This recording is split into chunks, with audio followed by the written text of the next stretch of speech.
Hari ini gue bakalan ceritain 2 buah kasus tentang orang hilang yang paling misterius. Dan di akhir cerita akan ada plot twist yang sangat mengejutkan. Tapi sebelum kita masuk ke dalam cerita hari ini, kalau kalian penggemar cerita-cerita horor, misteri, dan kasus kriminal, maka kalian datang ke channel yang tepat. Karena di sini kita bakalan bahas cerita-cerita yang paling menarik untuk melengkapi hari kalian. So jangan lupa tekan tombol like-nya, lalu subscribe dan nyalakan semua tombol notifikasinya, supaya kalian gak ketinggalan video-video terbaru dari kami. Oke, langsung aja kita mulai cerita hari ini.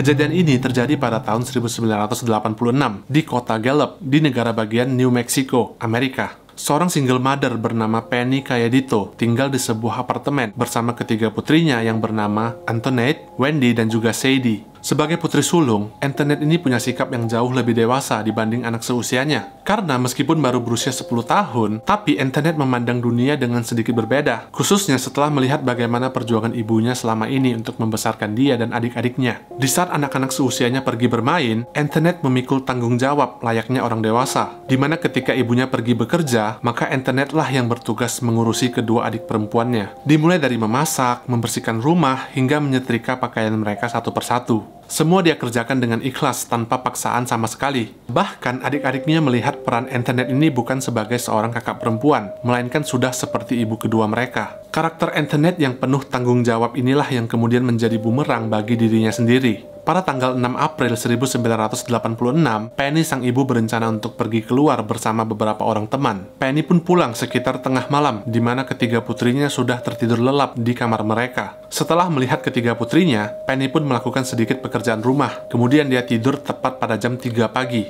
Beberapa saat setelah Penny terlelap, terdengar suara ketukan di pintu rumah mereka. Suara ketukannya tidak cukup kuat untuk membangunkan Penny, dan malah membangunkan ketiga putrinya. Sebagai kakak tertua, maka sudah pasti Antoinette merasa kalau ini adalah tanggung jawabnya untuk pergi ke pintu depan dan melihat siapa yang mengetuk pintu rumah mereka. Kedua adiknya mengingat dengan jelas bagaimana Antoinette turun dari ranjang dan berkata, "Tunggu di sini ya, kakak akan pergi ke depan untuk melihat siapa yang mengetuk pintu." Mereka lalu melihat bagaimana Antoinette berjalan keluar dari kamar menuju kegelapan dan menghilang untuk selamanya. Kedua adiknya pun melanjutkan tidur mereka dan beranggapan kalau Antoinette pasti sudah ada di dalam kamar ketika mereka bangun nanti. Dan kemungkinan besar saat itu orang yang mengetuk pintu rumah mereka adalah seseorang yang dikenal oleh Antoinette. Makanya dia mau membukakan pintunya. Atau kemungkinan lainnya, bisa jadi orang yang mengetuk pintu itu mengaku sebagai polisi dan meminta Antoinette untuk membukakan pintu.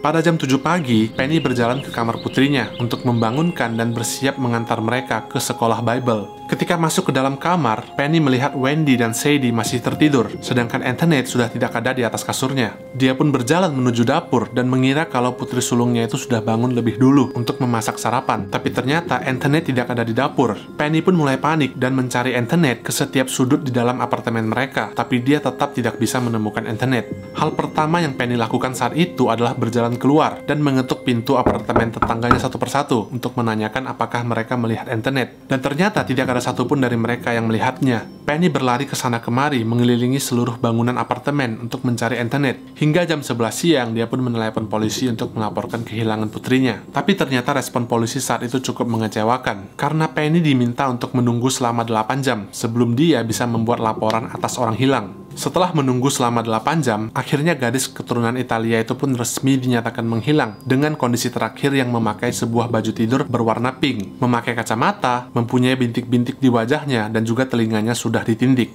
Antoinette memiliki bekas luka di lutut dan bibirnya, serta dia juga memakai sebuah kalung perak yang berlambang salib. Setelah polisi menginvestigasi kasus ini, satu-satunya petunjuk yang berhasil mereka dapatkan adalah ada beberapa tetangga yang melihat sebuah mobil truk tua yang berwarna coklat sedang parkir di depan apartemen mereka pada jam 6.30 pagi. Kemudian, seorang pria yang tidak dikenal turun dari mobil itu dan berjalan ke arah apartemen mereka. Tapi saat itu mereka tidak melihat apakah pria itu sempat masuk ke dalam apartemen atau tidak. Kemudian, mobil itu pun pergi meninggalkan lokasi tepat pada jam 7 pagi. Hanya itulah satu-satunya petunjuk yang bisa dikaitkan dengan kasus ini, karena polisi tidak mampu menemukan petunjuk-petunjuk lainnya untuk membantu melacak keberadaan Antoinette. Polisi menilai kalau si pelaku pasti sudah cukup lama mengawasi keluarga Penny. Mereka berspekulasi kalau kemungkinan besar pelaku ini pasti adalah salah satu dari teman yang pergi bersama Penny di malam sebelum penculikan itu terjadi. Alasannya adalah karena si pelaku ini tahu persis kapan waktu yang tepat untuk menculik Antoinette. Karena saat itu Penny pasti sudah sangat lelah ketika pulang ke rumahnya pada tengah malam, dan tentu tidak akan terbangun ketika si pelaku mengetuk pintu rumahnya. Setelah menginterogasi semua orang yang dicurigai, tetap saja polisi belum berhasil mendapatkan bukti apapun, dan kasus ini pun lalu memasuki titik buntunya. Hingga 1 tahun kemudian, 911 menerima sebuah panggilan telepon dari seorang gadis yang kemungkinan besar adalah Antoinette. I'm Antoinette Gaedito. Okay, whereabouts in Albuquerque? Hello? Antoinette, where are you? Antoinette? Hello? Setelah mendengar rekaman percakapan itu, Penny mengkonfirmasi kalau itu adalah suara dari Antoinette. Tapi polisi saat itu berspekulasi kalau ada kemungkinan ini hanyalah sebuah prank yang kejam dari seseorang untuk memberikan harapan palsu kepada keluarga Penny. Dan hingga saat ini, tidak ada satu orang pun yang tahu apakah itu benar-benar adalah panggilan telepon dari Antoinette. Karena setelah dilacak, ternyata nomor telepon itu tidak aktif, dan polisi juga tidak berhasil menemukan petunjuk apapun.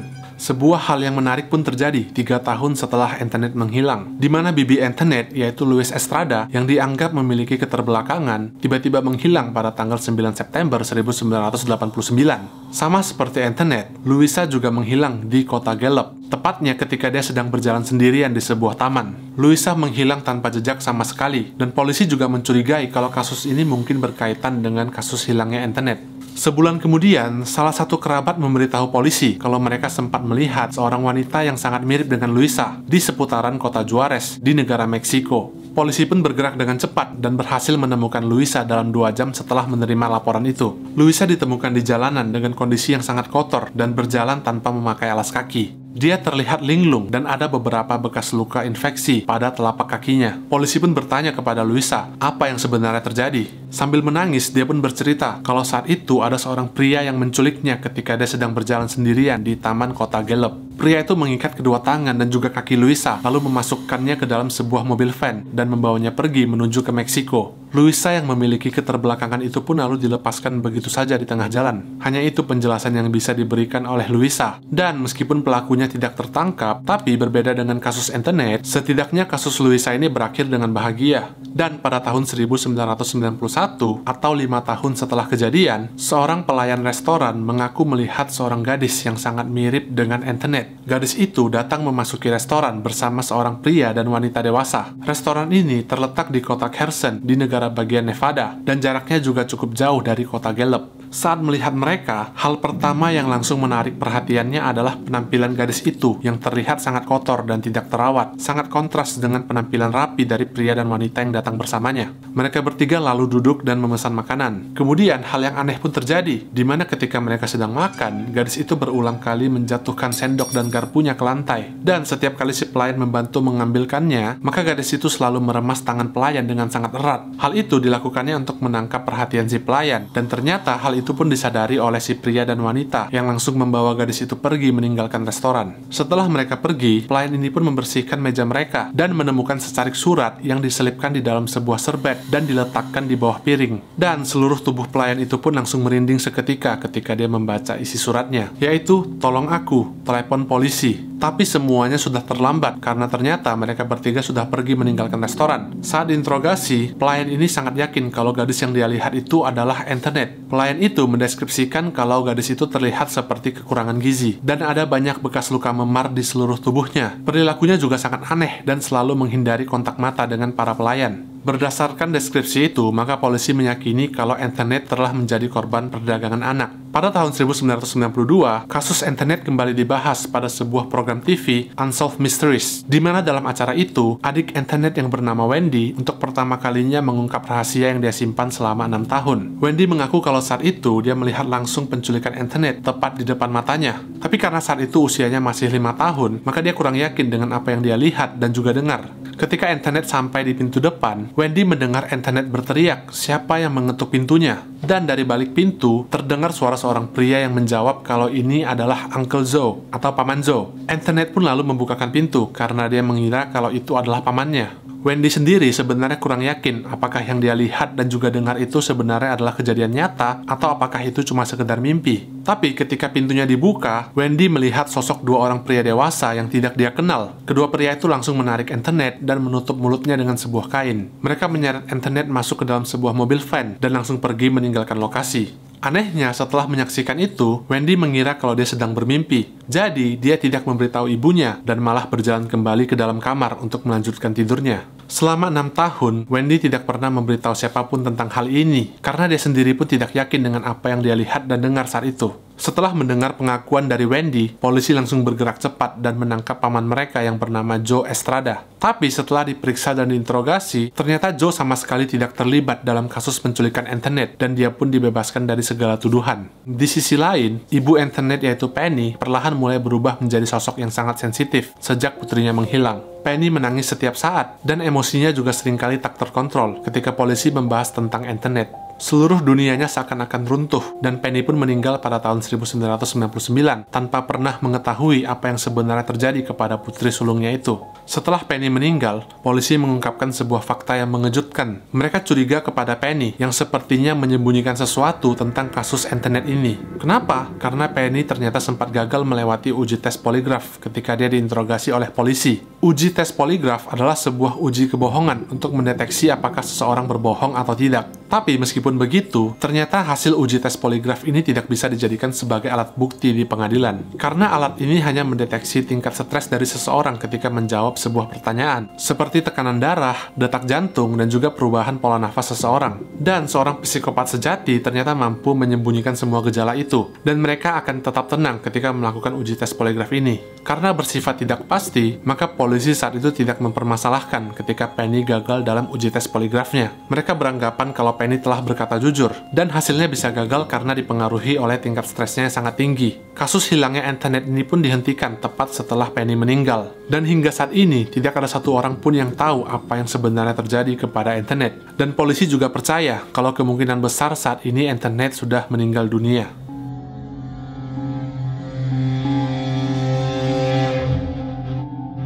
Pada tanggal 11 Mei di tahun 2011, seorang ayah bernama Jim Pitzer mengantarkan putranya, Timothy yang berusia 6 tahun, menuju ke sebuah sekolah taman kanak-kanak di kota Illinois, Amerika. Seperti biasa, setelah menurunkan Timothy, Jim pun langsung berangkat menuju ke tempat kerjanya. Tapi, tanpa sepengetahuan Jim, ternyata istrinya yang bernama Amy Fry Pitzer datang ke sekolah tepat setelah Jim pergi. Amy pun masuk ke dalam kelas Timothy dan meminta izin untuk membawanya pergi, dengan alasan ada urusan keluarga yang sangat darurat, padahal sebenarnya tidak ada.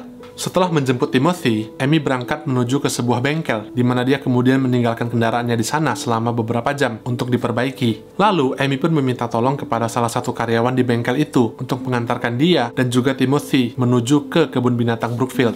Ibu dan anak itu pun lalu menghabiskan waktu mereka dengan berjalan-jalan seharian di dalam kebun binatang. Semuanya terlihat menyenangkan bagi Timothy, padahal hal yang mengerikan akan segera terjadi. Pada jam 3 sore, Amy mendapatkan kabar kalau mobilnya sudah selesai diperbaiki, dan mereka pun bergegas kembali ke bengkel untuk menjemput mobil itu. Tapi, bukannya pulang ke rumah, Amy malah membawa Timothy menuju ke sebuah desa di kota Illinois. Desa itu bernama Desa Gurney, dan mereka akan menginap selama 1 malam di sebuah resort yang bernama Key Lime Cove. Di sisi lain, Jim sang suami tidak tahu apa-apa mengenai rencana sang istri. Jadi, ketika dia kembali ke sekolah untuk menjemput Timothy, Jim sangat terkejut ketika guru mengatakan kalau Timothy sudah dijemput oleh ibunya di pagi hari tepat setelah Jim pergi, dengan alasan ada urusan keluarga yang sangat darurat.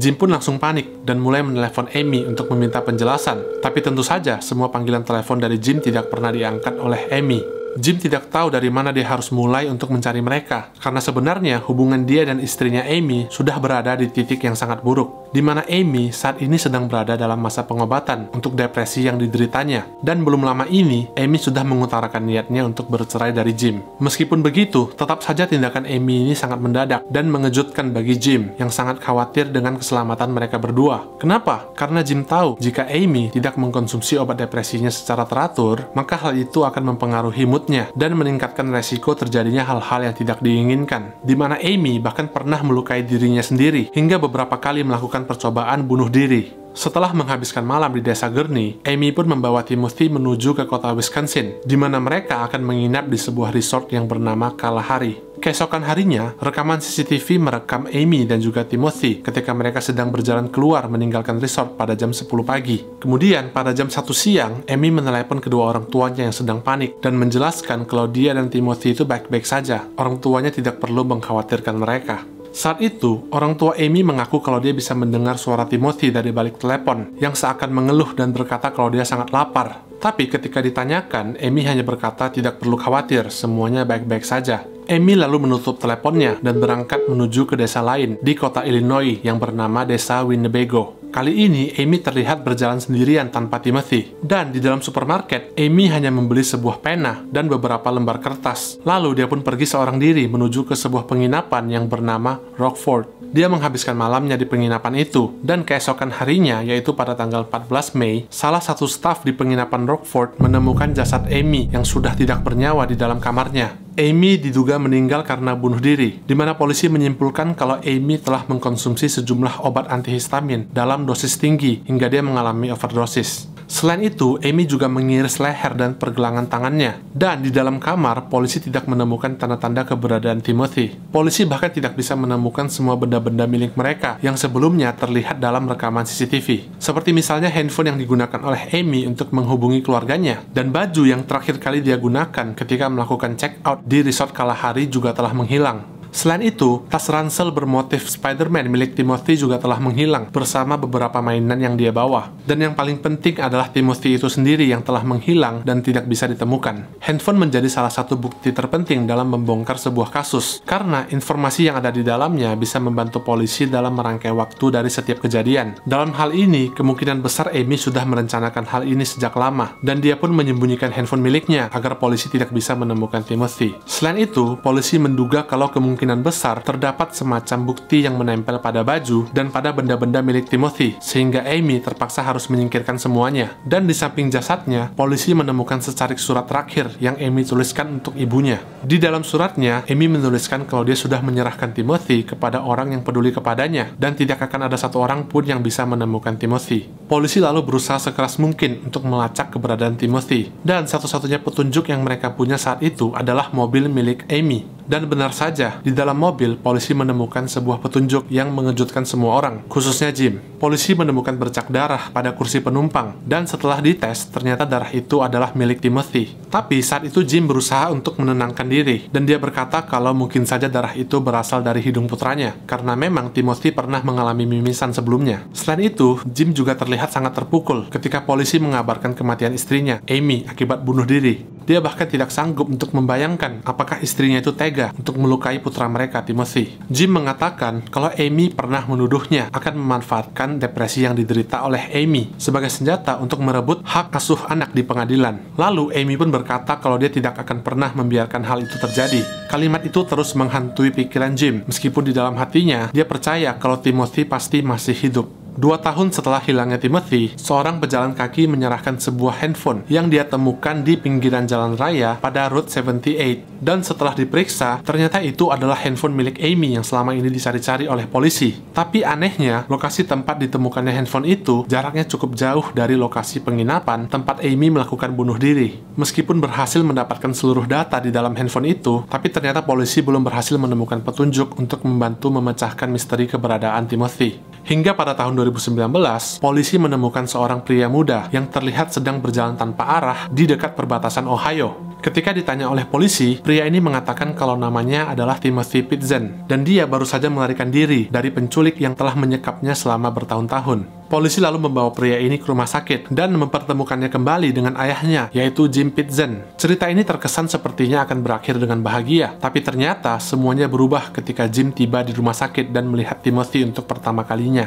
Di dalam hatinya, Jim merasa ada yang tidak beres, dan dia pun meminta kepada Timothy untuk melakukan tes DNA. Dan firasatnya pun benar, ternyata pria ini bukanlah Timothy, melainkan seorang pria berusia 23 tahun yang bernama Brian Michael Rini. Brian ini adalah seorang narapidana yang baru saja dibebaskan dari penjara, dan juga tidak jelas apa sebenarnya tujuan dari Brian ketika dia mengaku sebagai Timothy. Brian pun kembali dijatuhi hukuman penjara selama 2 tahun atas dakwaan pencurian identitas dan juga pembohongan publik. Hingga saat ini, kasus hilangnya Timothy Pitzen masih menjadi misteri yang belum dan sepertinya tidak akan pernah bisa terpecahkan. Oke guys, sekian untuk cerita hari ini. Kalau kalian suka dengan video ini, please tekan tombol like-nya. Terima kasih banyak buat kalian yang udah nonton, dan sampai jumpa lagi di video berikutnya.